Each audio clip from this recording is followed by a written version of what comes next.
You are now tuned in to Hits 92.3, where we take great pride in personal expression of one's feelings, thoughts, or ideals. What you're getting ready to hear on this show are the opinions of the hosts and their guests, and they do not reflect the opinions of Hits 92.3 radio station, the brand, management, staff, their respective advertisers, parent companies, or affiliates. Now stay tuned as this show begins in 5, 4, 3, 2, 1. The GOAT Shop on Hits 92.3, the real definition of internet radio. I'm one of your hosts, Pushalini Da God. GOAT Shop, Sports Talk Radio, what we talking about, man? Man, don't ask me nothing about no Shannon Sharp, bro. I'm Stony Brown, this is the GOAT Shop on Hits 92.3.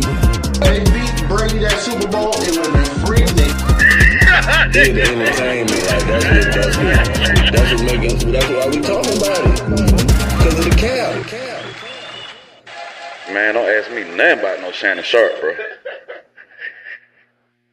Decatur, Lithonia, Conyers, Covington, McDonough, and all surrounding areas. Something Special Bar and Lounge presents Music Bingo and Karaoke. That's right, you heard me.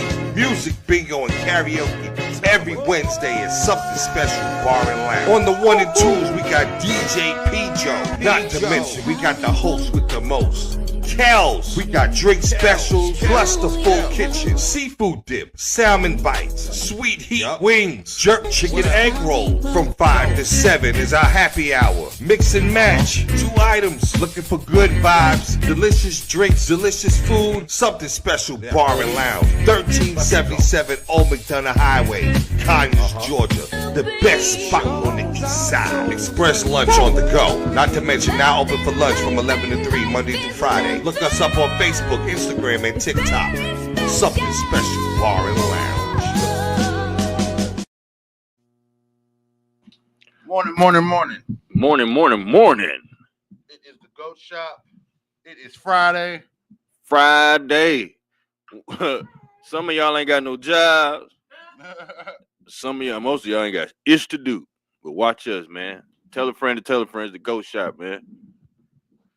Man, see your boy LeBron go off a 40 last night. Hey, he the 40-40 shouted, man. 40-40 club. 40-40 club, man. LeBron is the 40-40 club. That shit, all that shit y'all been talking, man, I don't know what's going to happen with the Lakers. They going to slide.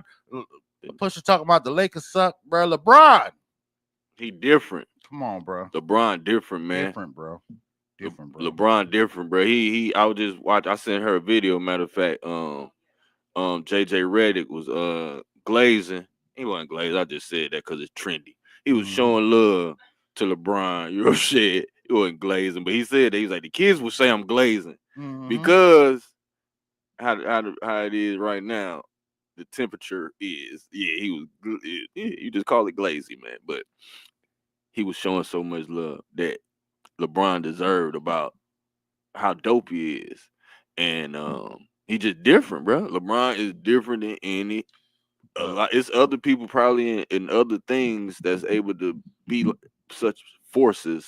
No, not never. Physical. It's something like now I know like a Japanese, like a Bruce Lee motherfucker. I'm sure like Bruce Lee. LeBron is Bruce Lee, bro.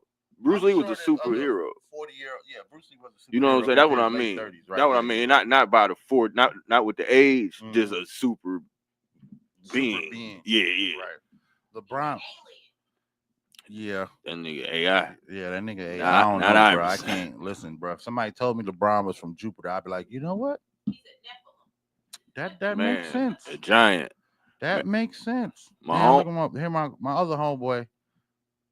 My homeboy Jose, I'll be talking about. He in his 40s still he be winning freaking marathons in Atlanta. You feel me? Like, yeah, bro. Like, let me tell y'all something about y'all.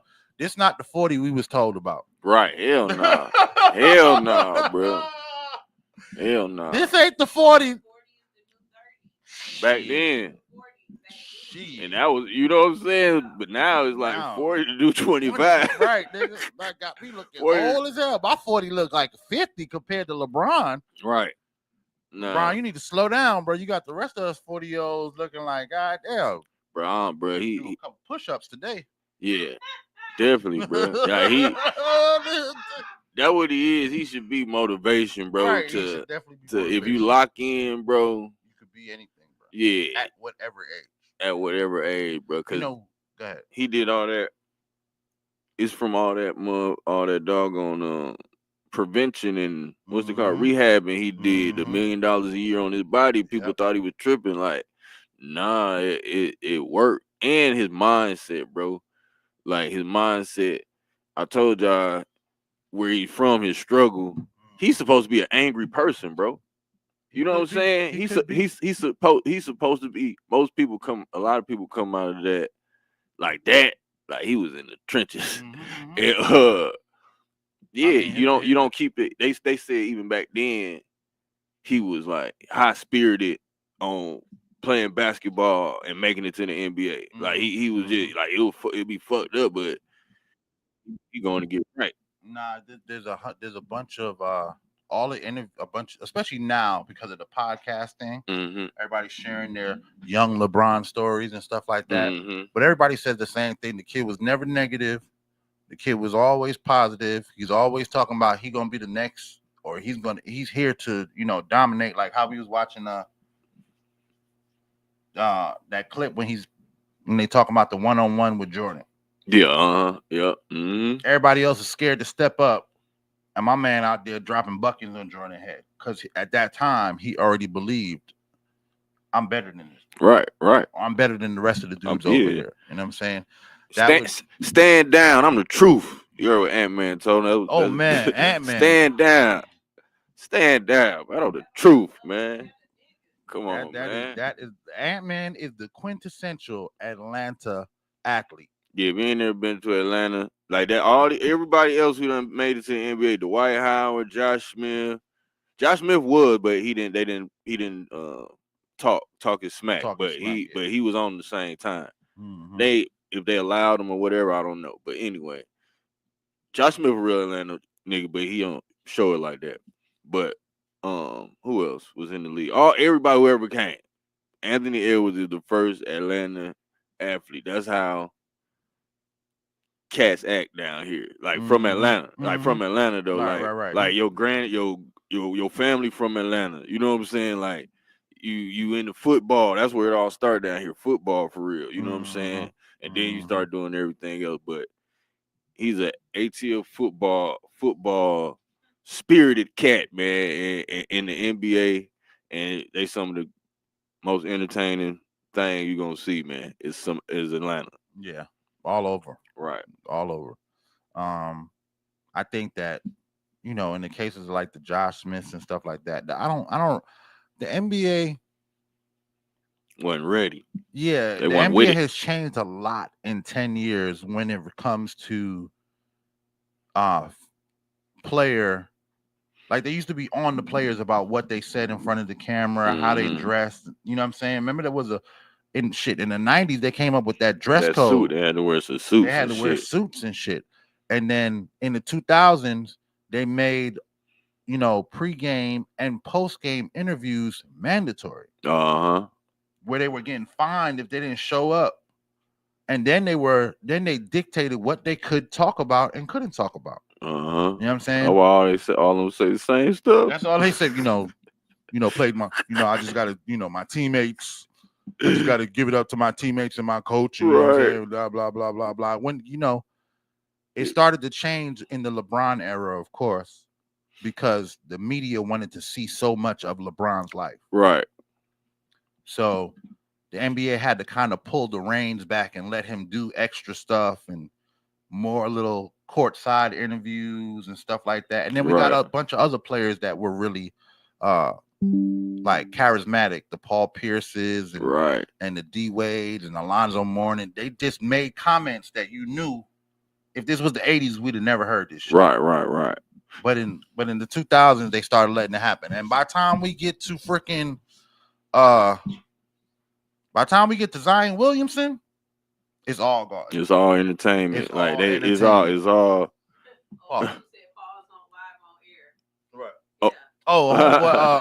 Mello said pause and got sued. Right. When I got sued, he got fined. But yeah, by the time we hit Zion's Williamson and Anthony Davis, the brow. The uni. The uni. First uni. Unibrow, nigga. They just started letting them say and do whatever they want. So I hope that Anthony Edwards doesn't,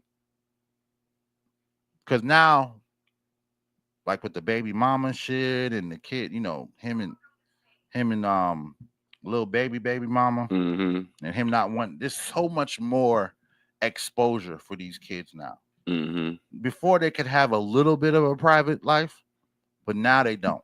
Mm-hmm. Now everything they do is on the internet. Right. And it doesn't matter if you're a star player or a bench player. Right. If you in the NBA and there's a story behind your name, it's gonna run through the internet. It is. And they're gonna pump it because that just brings more views to the game. That's the it. NBA is like any information, put it out. Yeah. Don't hold. Remember they used to have what were they called? PR people, public relations people. Mm-hmm. They don't got none of that shit no more. Public relations is not even a job anymore because it's all about let's just expose everything we can and we'll make the money off of the drama that comes with it. No, that's real. That's real, bro. Yeah, let it all out. We still go, nigga. Yeah, no more Olivia Pope. Yeah. Olivia Pope, boy. Damn, what? But yeah, that was. Yeah, what would her job be now? Right, because she can't do shit for the president. That nigga just imagine if call Trump, in, y'all call in. If Trump was the president of that show, she would have died from an aneurysm. She would have never made it through season 1. She never made it through season 1. Fabo said he disagreed with the LeBron narrative. He said he just woke up. What narrative? What? Yeah. Let us know what narrative you talking about. You disagree with? With the JJ Reddick. All right, yeah. Let's watch the JJ showing LeBron love. We should start. His staff were talking before the game. Not sure going to sleep last night if he's playing today, and getting word this afternoon that he was in. It's like, man, he really just defies anything that's normal, and not just the physical feats and the plays. It's the mentality. He is, again, I believe I saw the other day, he's a billionaire. And he's playing on the second night of a back-to-back at 40 after 22 years with every frickin' record and every accolade. And the kids will say that I'm glazing him. He's one of the greatest competitors. And Nate and I were talking about before the game.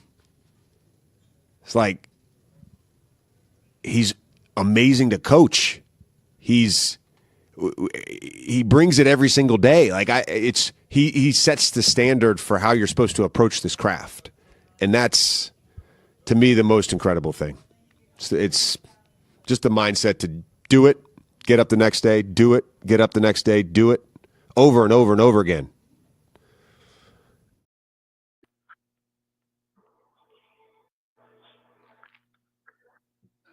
Yo, who on the line? Fabo! That's as far as I got. I know it's early. Is it too early, Fabo? My bad, bro. Sorry, bro. We know it's kind of early. Every time we hear your name, we got all the sound effects loaded up. I'm sorry.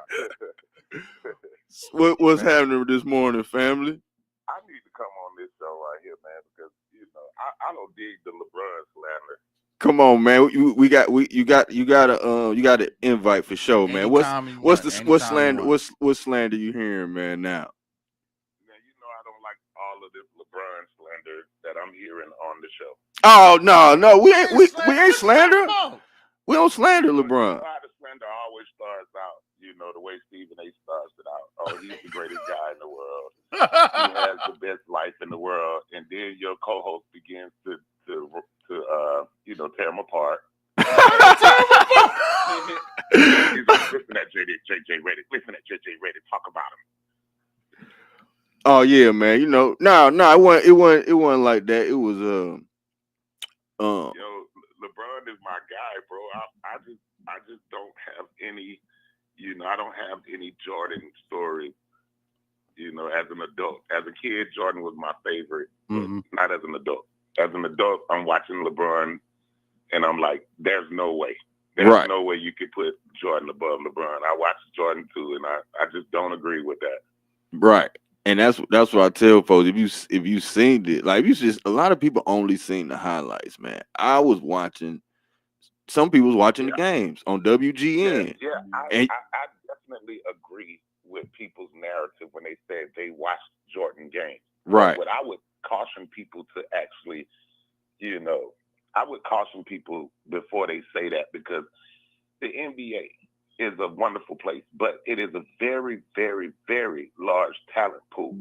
And these guys, some of these guys went to college for 4 years. Some of them went for 3 and 2 years. And they had a chance to come up under some of the greatest college coaches at the same time, and then come to the NBA. What Jordan experienced was an expansion. Now, we watched Bronny go to the G League and score 30 points a game. But then he comes to the NBA, and it's hard to score 4 points a game. So imagine in Jordan era, when everybody's kind of still trying to figure it out, what the game really, and the NBA is expanding in itself. And you add 90 new players to the league when Jordan just failed 8 years in a row getting past the bad boy. And you add 90 new players, and Jordan wins Defensive Player of the Year, Offensive Player of the Year, Offensive this is that. That's because it's 90 new players. You literally put the man in 2K on rookie mode. This is the only place that you would ever see those stats. 90 new players would give you Defensive Player of the Year, Offensive Player of the Year, and every other stat. Have you ever seen it done before that or after that? We rock with LeBron, and we found out that they were padding Jordan stats across the league. Like Jordan, padding, bro. It's not just padding, bro. He was great. He was great for his time. There was no one else to compete with. That's the thing. It's like, look, Fabo, this is what I tell niggas.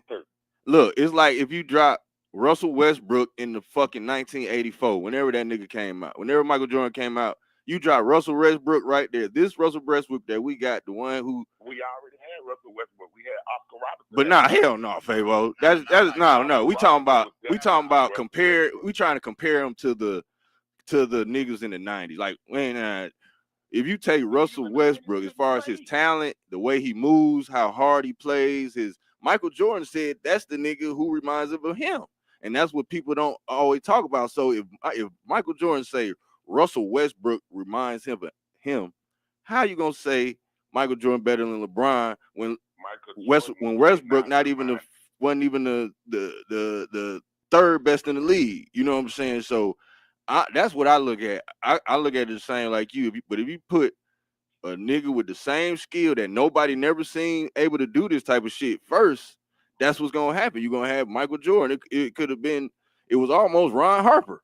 You know what I'm saying? Michael Jordan was just a little bit better, nigga. Got Ron Harper because he was the best defender in the NBA at the time. He got hurt.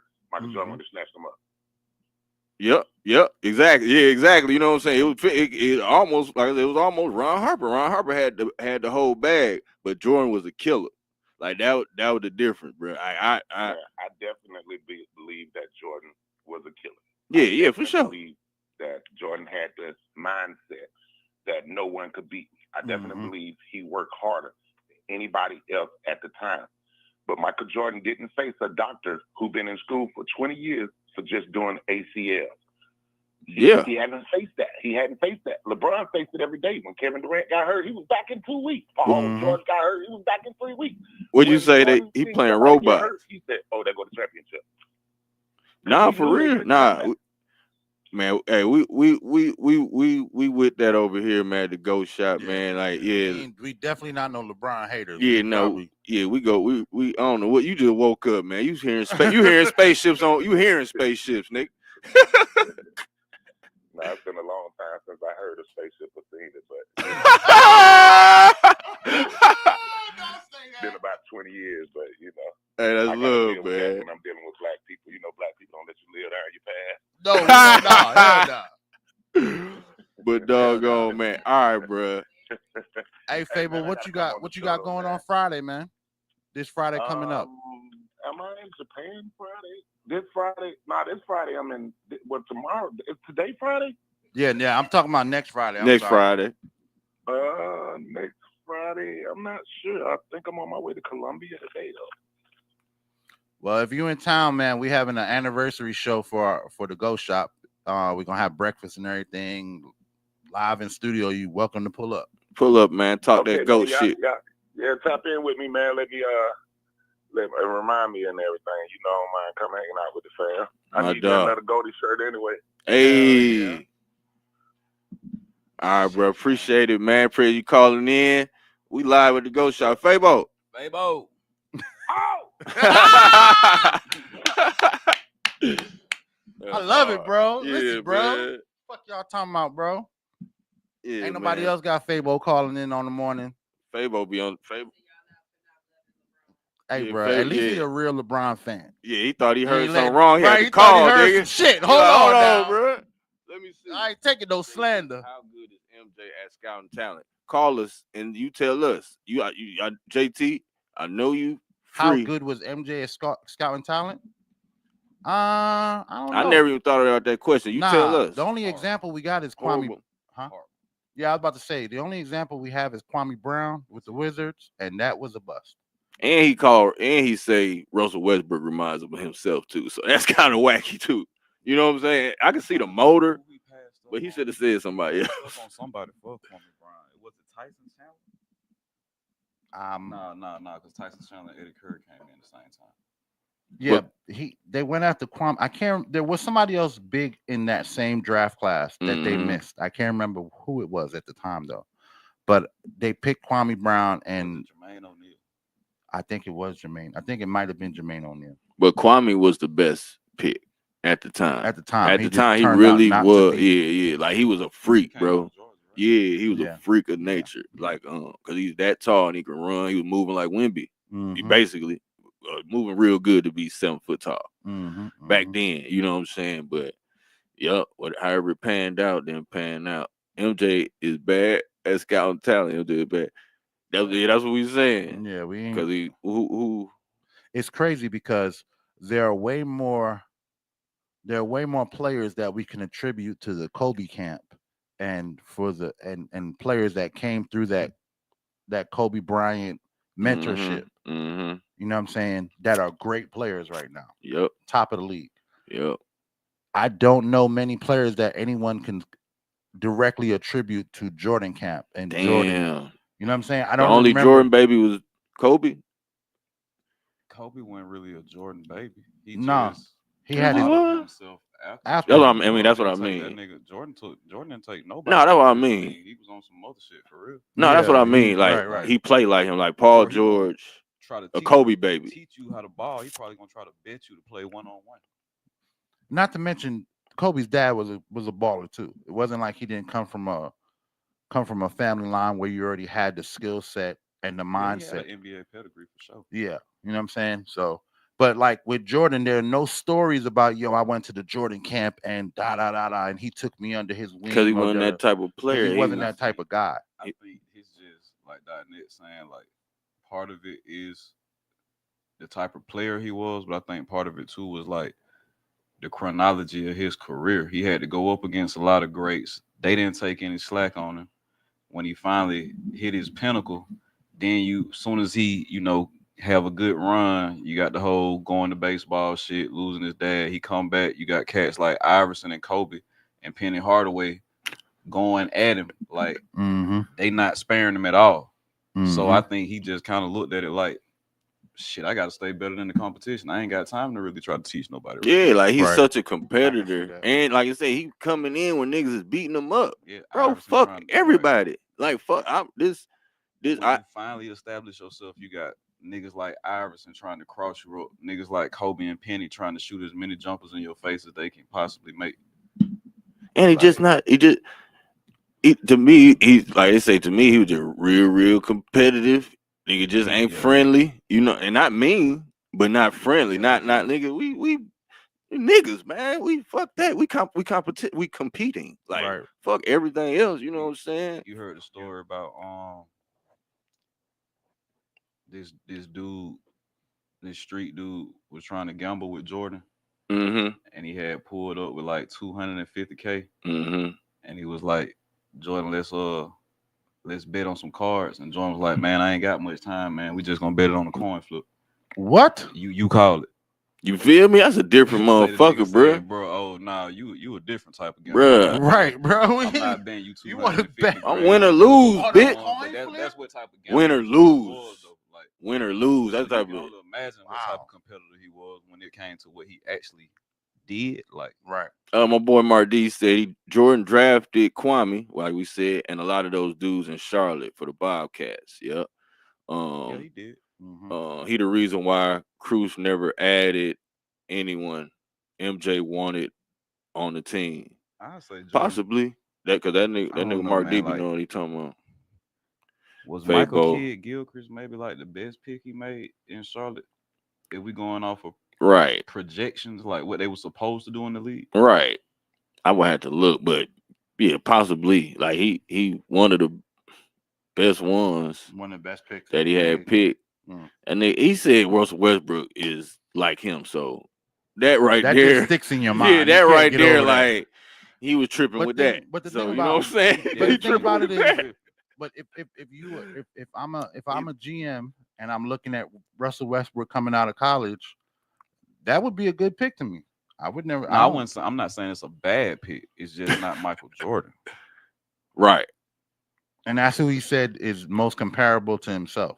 So you think that he going off of effort? Yeah, like he look at something different. He ain't paying attention to it. Gotta be what effort, bro. What he don't for him to, because like you said, for him to say that about, to him to pick his players and to say what he say about Russell Westbrook, like, so that's what you see. If you see that, so when you look at players, you're not seeing what we seeing. Nah, you know what I'm saying? Nah, so at all. He taught white boys. Good brother, D-Lay, call in, man. We talking about Michael Jordan. It's the GOAT Shop, man. We talking sports, man. You know who's supposed to call in today, man? Where the fuck Big Red at? We need to hear about this Alabama fight. I'm putting the number back in here. I forgot about Where the fuck Big Red at? He's supposed to call in and let us know what they said. They was mixing it up in the parking lot. Goddamn. I'm about to put the number in here, man. Y'all call in. Got D-Lay on the line, E1 on the line. Y'all holler at me. 404. Brown, you want Shador or Cam Ward in New York? All right, look. Want to take a quick break? Yeah, let's take a quick break. And when we come back, I definitely will get into that. I'll tell you exactly why I pick who I would pick. Go shop, y'all. Decatur, Lithonia, Conyers, Covington, McDonough, and all surrounding areas. Something Special Bar and Lounge presents Music Bingo and Karaoke. That's right, you heard me. Music Bingo and Karaoke every Wednesday at Something Special Bar and Lounge. On the 1 and 2s, we got DJ P-Joe. Not to mention, we got the host with the most, Kells. We got drink specials, plus the full kitchen, seafood dip, salmon bites, sweet heat wings, jerk chicken egg roll. From 5 to 7 is our happy hour. Mix and match, 2 items. Looking for good vibes, delicious drinks, delicious food. Something Special Bar and Lounge, 1377 Old McDonough Highway, Conyers, Georgia. The best spot on the east side. Express lunch on the go. Not to mention now open for lunch from 11 to 3 Monday through Friday. Look us up on Facebook, Instagram, and TikTok. Something Special Bar and Lounge.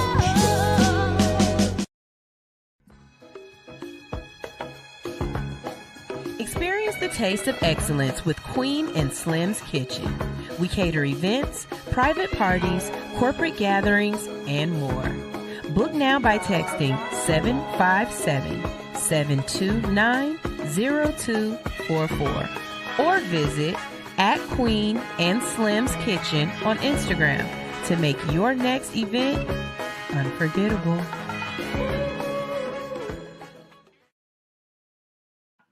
Yo, we're back on the GOAT Shop Sports Talk Live on Hits 92.3, the real definition of internet radio. Right before the break, we were talking about the New York Giants and who does Brown prefer them pick in the draft, Shador Sanders or Cam Ward? I honestly would rather have Shador over Cam.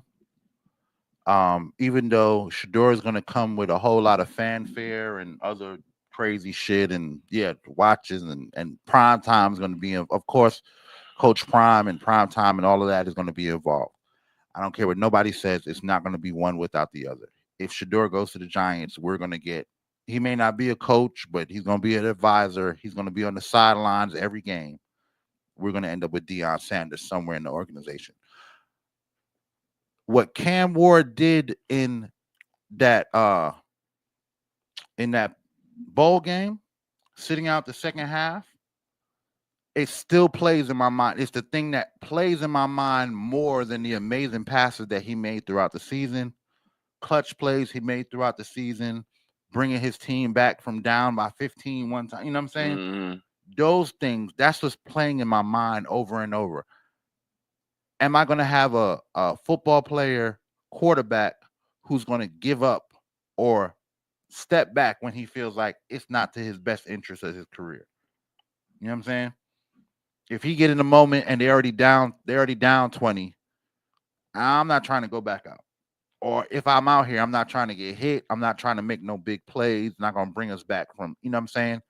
I see that. I see more of that dog or eye of the tiger when it comes down to Shador. Shador's going to play every play to the last play, especially if they down. He's going to try to make the big play.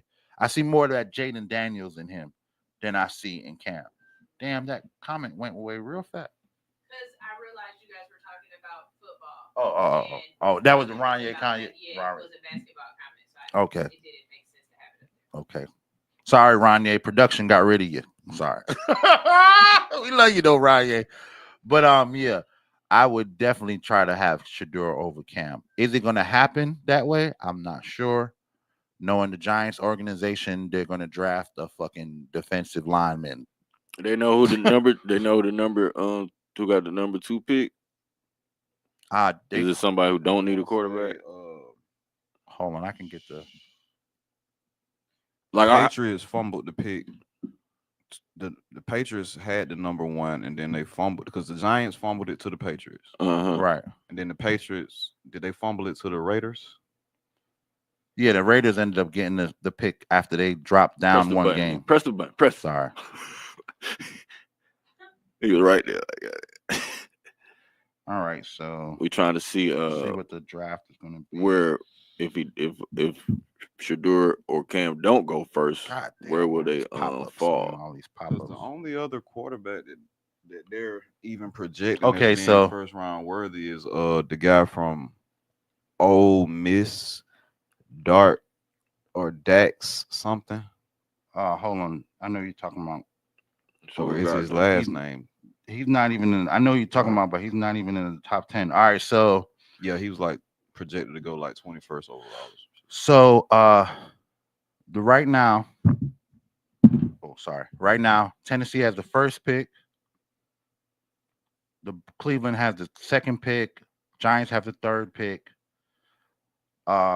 New England has the fourth pick. Say who them niggas is. Fuck. What? No, this is a mock draft. So this is what. Okay, all right. Well, I'll say.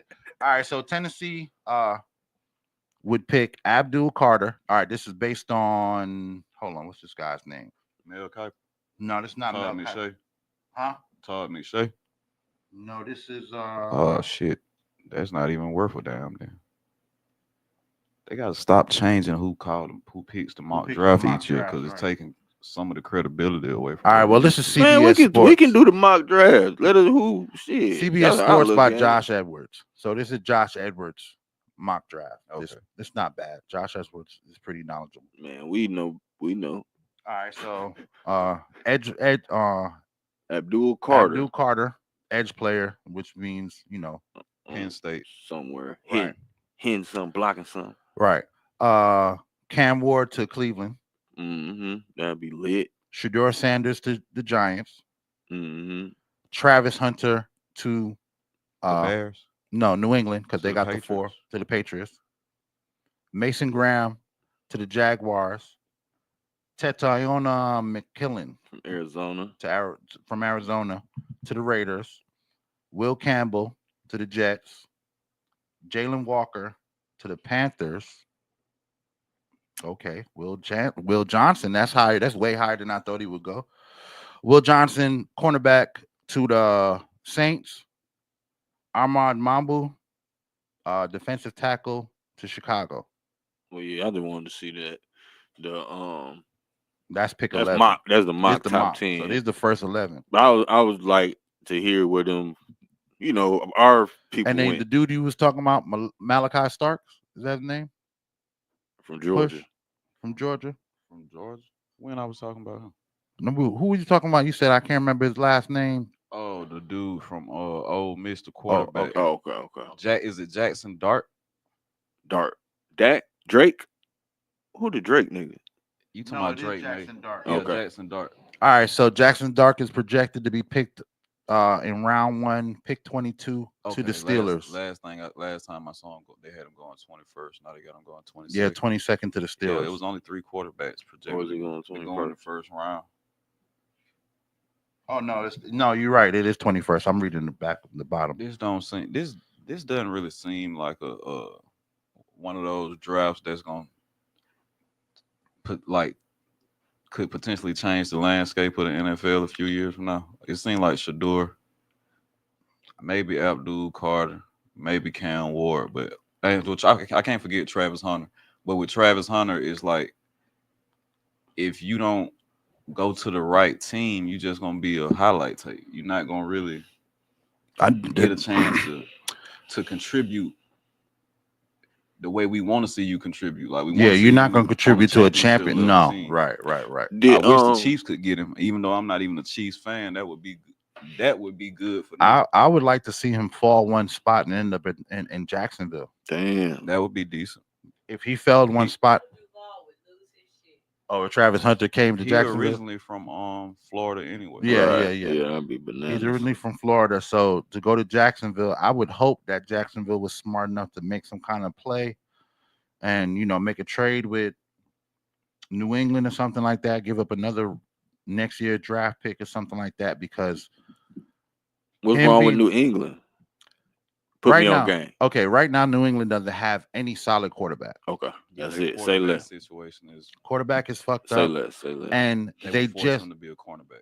And they just fired their coach, the black coach that they gave 1 year. Oh yeah, they fired Gerard Mayo and made Mike Vrabel the coach. Right. So that means the same shit over again.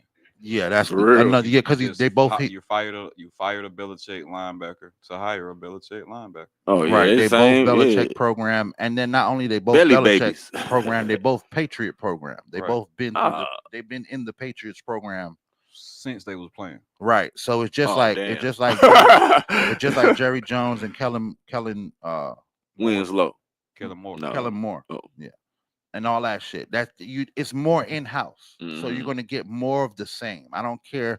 There may be the same culture. And the culture ain't same. It's Bill Belichick's culture. Right. And then they got rid of Belichick's son out of the organization, which is crazy. It's like y'all want to keep as much of the Belichick philosophy as you can without having to directly deal with a Belichick. Yeah. Without giving them the control. They just took the swag. Dang.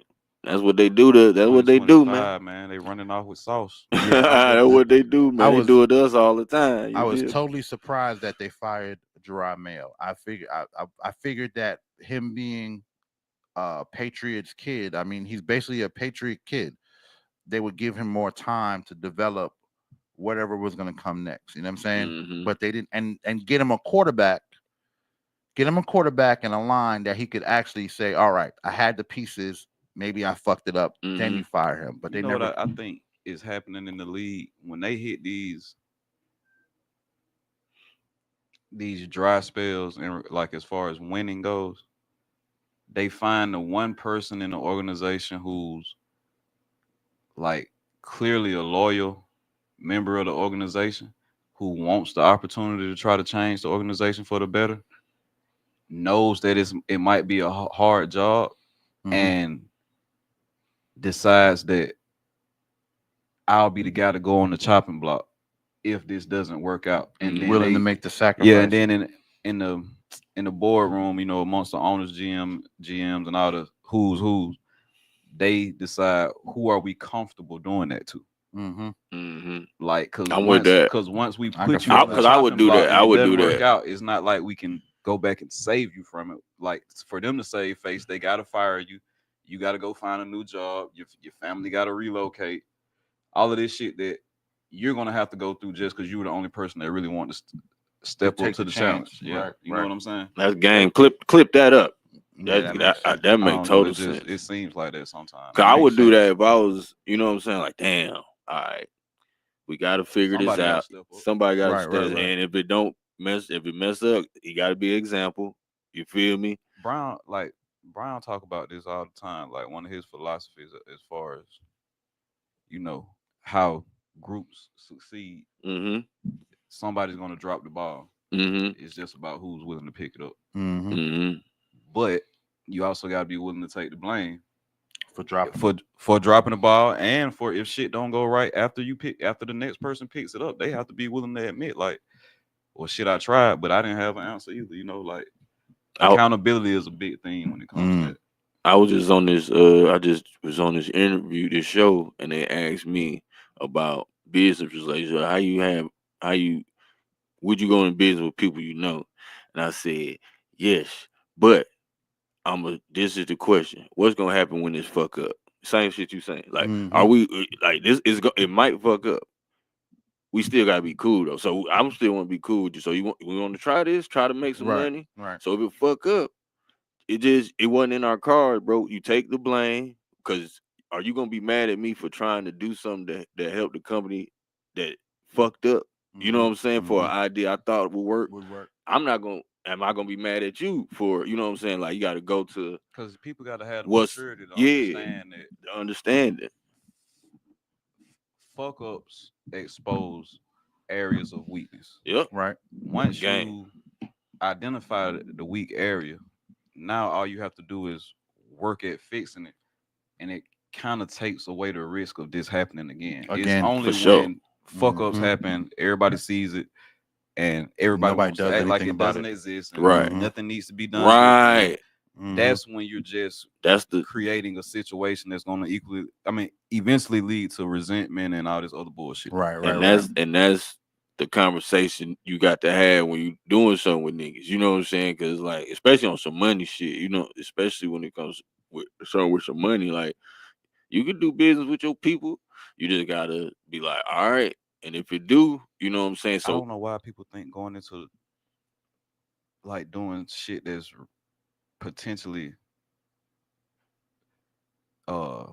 detrimental or beneficial to your life is best done with strangers. You need to do that with. Well, right. I mean, it is. You're right, Brian. Go ahead. No, I get what you're saying. I know what you're finna say, but go ahead. Yeah. You know that I'm gonna say the only reason that people go for strangers is because strangers don't have any pre-existing history with you. Right. So they don't know that you may have fucked up or may have dropped the ball already in the past on ideas. Right. So you get a clean slate with strangers, and you can convince. It's easier for you to convince them of your greatness because they haven't seen your failures. Right. You know what I'm saying? But the negative. You want to call in. The negative side about that is they don't know where you're, like you saying, your failures are your weaknesses. They don't know your weaknesses. So they don't know that you may need help in this area for us to cross that. Right. You know what I'm saying? But strangers are easier because it's like your family. The number one reason why your family don't support you being a superstar until you are a superstar is because they saw how much you fucked up to get into this superstar shit. They're a little burnt out. They're a little burnt out. Right. I can say, let me say this though. On the other stand, I don't fuck up, and my family still is familiar. It's family, they familiar with you, so they're not impressed until they expect, because for me, they expect me to fucking succeed, whether it's not even be big, just nigga, not T, not homeless. You know what I'm saying? Right. No. T graduated, like, so. Now with my family, it's the same way, but my perspective on what a fuck up is different than what their perspective on what a fuck up is. You know what I'm saying? They not inside of my circle, so they don't know what actual fuck ups. I know what my real fuck ups are. I know where I came up short. You know what I'm saying? My family now, there was a time when they didn't support everything I did because they didn't see it. But I started to do it and they start to see it. And now things are different. I don't get as much of, oh, they don't trust me with this or they don't trust me with that because I prove it. Right. But the fuck ups still happen. I still fuck up. They just not close enough to see it. And then the people who are close enough benefit so much that it's not worth talking about.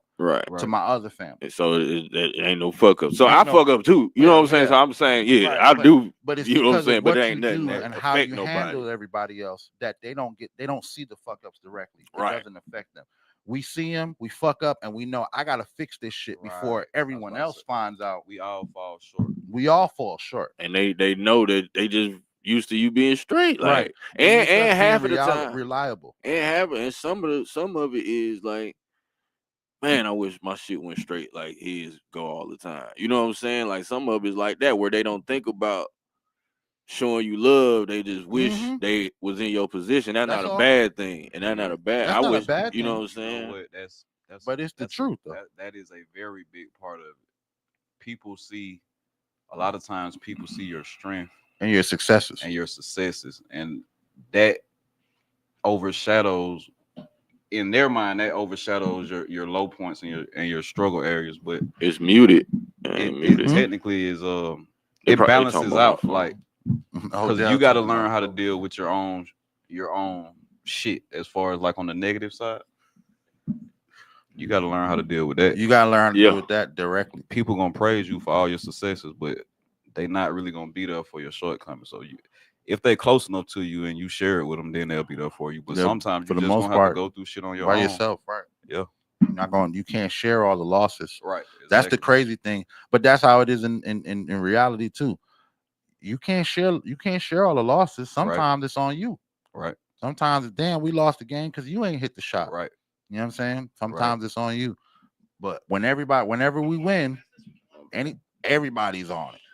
Everybody taking credit for the wins. Right. Yeah, man. I've been fucking with Goaty since he had the goddamn pullovers, Brian. I've been buying. I saw his shit on goddamn you know him? That's my boy. Right. That's their favorite thing to say about you. Right. For real, bro. That's my boy. Bro. Everybody who we run into that has your brand says the exact same thing. You know, Goaty, that's my bro, man. That's my boy. That's my boy. You know what I'm saying? Goddamn. So hey, you know that my niggas they gonna say that's my dog or that my nigga. When if a nigga say that, yeah. Nobody ever says, "Oh, I just bought the shirt." Right. Nobody ever just says, "I told you that one white boy was ready to fight." That's hilarious, bro. That is the quality, not just the quality of brand, but that's the quality of the relationships you built with the people around you. You make people feel like they're a part of something. Right. No, you know what I'm saying? Yeah. They are everybody who we run into who has your stuff on, or they see us with your stuff on. You know, Goaty, you got one, and most of them niggas, their assumption is the same thing. You got to be boy. You got to know him to get this shirt. Right. We didn't just buy it offline. Everybody say, all that nigga know you got to know him, bro. You got to know. Like hesitant to even say like, yeah, you know, we just working on our second show together. Right, you know what I'm saying? Right. I don't really know him like that. Right. I don't know him like you know him. You know what I'm saying? I be with the nigga. You know he probably answered my phone before yours. Right. That's the crazy part. I would. The boy Odell online. Odell, you need to call in, nigga. Odell need to come in the studio. Odell, you need to stop. Odell need to stop running from that Call of Duty smoke too. Goddamn, he be on Call of Duty. He be putting the looking for groups. Call of Duty. I don't even. Hop in. You need to hop in. You be seeing us on Call of Duty. Hop on. You gotta come. Yeah, you gotta come to the GOAT Shop. Od. I knew something about Kamal came up him. I had to. And then he said the word Call of Duty. COD. I had a flashback from yesterday, bro. It's crazy. Man, I got him already. I got Donatello already, bro. The shit want to malfunction. Right when they drop this shit, now they don't even want to download. This is just some old bullshit. I gotta try some remedies today, bro. Yeah, I gotta troubleshoot this shit. So the shit dropped yesterday. The Ninja Turtle shit dropped yesterday. So I downloaded it and started playing it. And Push went to download it on the other Xbox. You know, we got like 2 Xboxes and 2 PlayStations. There's a PlayStation in the box. A lot of video games. There's a lot of video games. There's a PlayStation in the box in the box right now. There's a lot of video games in our shop. And yeah, they wouldn't let him download it. But you know, Call of Duty takes up so much space on your Xbox that it's like it's gonna make you erase everything. You know what I'm saying? And he couldn't get it to download. So I'm hoping he pulled it off today because I need to run with my partner, bro. You need to goddamn. We need to be the Ninja Turtles out there because I know you about to grab Leonardo. Yeah, I was. That's hard, bro. I was grabbing him or Michelangelo, one of the two. One of the two. I gotta see what that look like. They strapped up. Hell yeah. And you get it's the best skin. I ain't gonna lie, these turtle skins are the best skin.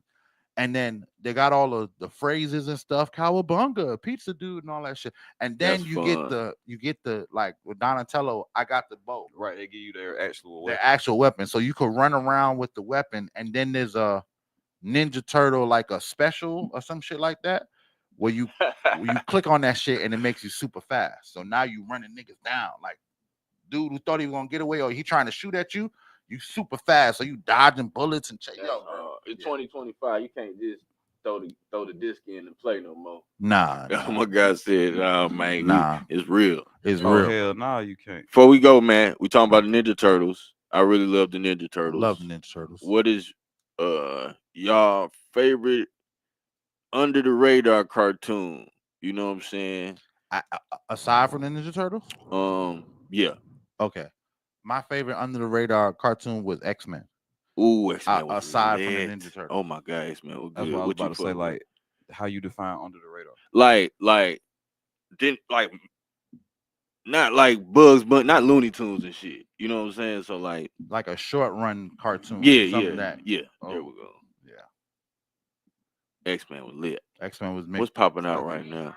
Hey Arnold, top fucking Digimon. Oh, Digimon, you friend with Digimon? I love Digimon. I forgot. I love Digimon was the best of all those little like Pokemon and all the other shit, the mons, all the little player character shits. Right. Digimon had the best storyline, and it had the best characters. Like the characters always was like Pikachu stayed Pikachu forever. Right. Mm-hmm. But the little dragon dude that he had on Digimon, that nigga kept evolving, and he turned into the super. What was it? White something. This nigga, that what the nigga just said. That's so like Digimon. When Yu-Gi-Oh came out, I looked at it like they took Digimon and Pokemon and put them together and combined. Yeah, they did. That's what Yu-Gi-Oh looks like. But yeah, I can't remember. Because Yu-Gi-Oh got the white, the blue-eyed white dragon and some shit. Street Sharks too. Huh? Street Sharks. I used to fuck with Street Sharks. My nigga said Silverhawks. Oh, that's what I said. Silverhawks was lit. I would love that. I'm gonna go see what that look like now. Matter of fact, bro. Y'all remember Illusionaires? Illusionaries, where they used to have the staff and they stand, and then something it would be like, oh yes, and it was like a hologram, and then the animals would jump out the staff and start fighting and shit. Yes, yeah. You know, it was another low key great cartoon from that time. Remember Bionicles? Oh shit! The dude used to put everything on his body, jetpack and arm cannon and all that stuff. Cartoons was different. Just popping out I can't. They had us wrapped up. Look, bro, my under the radar. It wasn't even. Yeah, it was that I can just think of right now. Like Heathcliff and Garfield, bro. Yeah. Both of those. Like Heathcliff and Garfield. Those are the coolest cats on TV ever. I'm gonna come by the gym, Ning. Call into the GOAT Shop. We talking sports. Monday. You can't call. I would say Monday. Well, all right, we got to go now. We got to go now. All right. God damn. You with the cartoon shit, man. Why you ain't cranked that up in the beginning, goddamn? GOAT Shop 404. Ho! We are.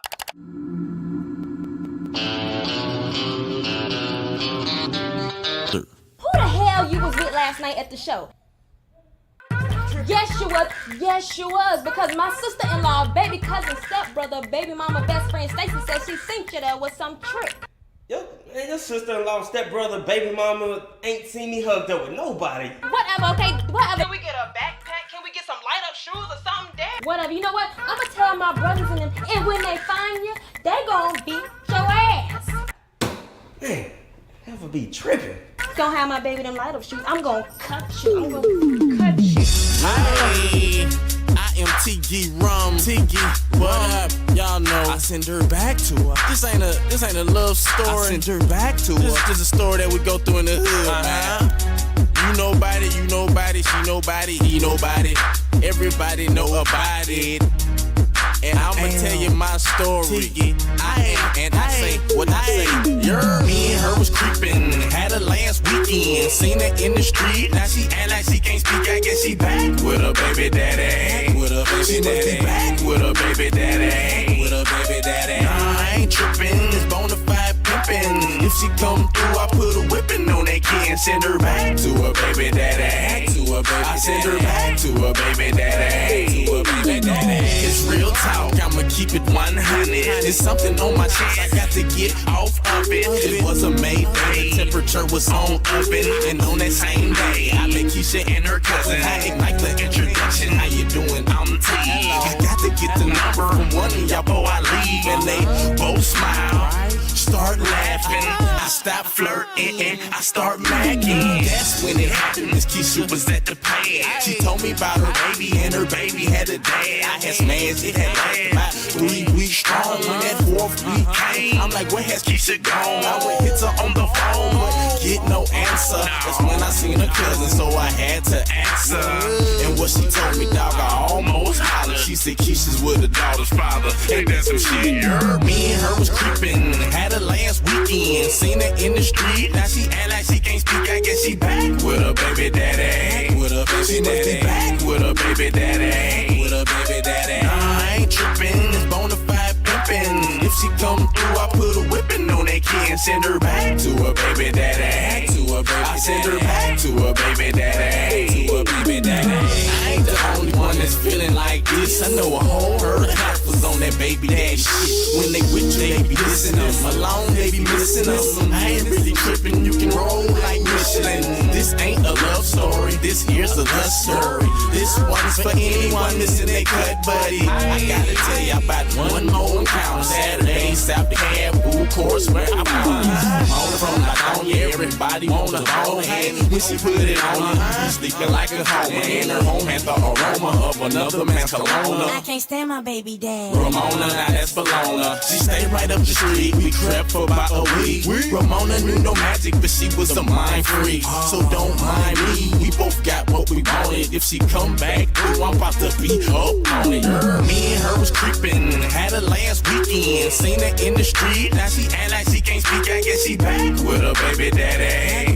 She must be back with her baby daddy. Nah, I ain't tripping, it's bonafide pimping. If she come through, I put a whipping on that kid and send her back to her baby daddy. I send her back to her baby daddy.